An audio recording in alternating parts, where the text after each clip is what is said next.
Big thing with Brett is, just that he's a winner.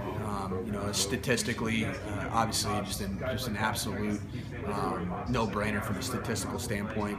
But the thing, when you're around Brett, the thing that's special about him is something that you really can't measure in any Elite 11 camp. You can't measure it even in a short camp on campus.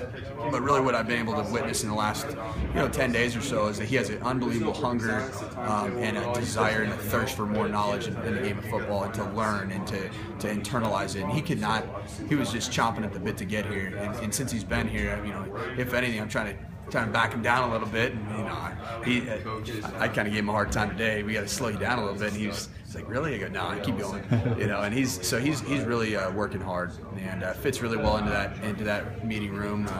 Just he and Ryan Finley, those two guys are challenging each other, and really Ryan's doing a great job of teaching him, which is ultimately a great thing for our football program, because if Ryan's in a position where he can now teach the offense to an Alex Ogle and obviously to a Brett Rypien, he's obviously elevating their game, which ultimately will elevate his game, and that's what we want. We want the best version of ourselves, and I think all those guys working together in a competitive environment truly creates the best version of ourselves. How ready is he to compete for a job at this level? No, I mean, today he's not there yet. I haven't seen him throw on our campus yet, but he's in a position, I think, where he'll be put in positions in spring ball, and I think he'll have enough knowledge base based off of what I'm hearing.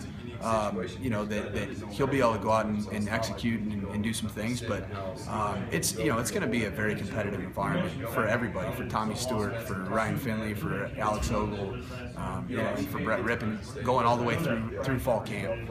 And so I think that all those guys they completely understand that it's a competitive environment.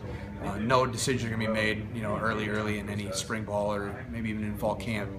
We want to create a competition that truly goes well into fall camp. He walks in here in a situation that maybe Nick Patty a little bit, but really no Boise State quarterback has been in this spot where this much expectation and hype and everybody expects him to start right away. How do you handle that with him? That there's so much outside pressure on him. Well, I think he gets that. I mean, the thing that's good about him and his football background, he's seen expectations. He's had expectations his whole life. He went to the same high school as his dad and both his uncles. Obviously, Mark Rypien being an absolute legend in those parts. So he had to really fall in the footsteps of his uncle at Shadle Park High School. He had the last name Rypien on the back of his jersey. I mean, that's expectations in and of itself. And so he also understands. I mean, his uncle, he had to compete at an extremely high level for a long period of time, and those were significant expectations.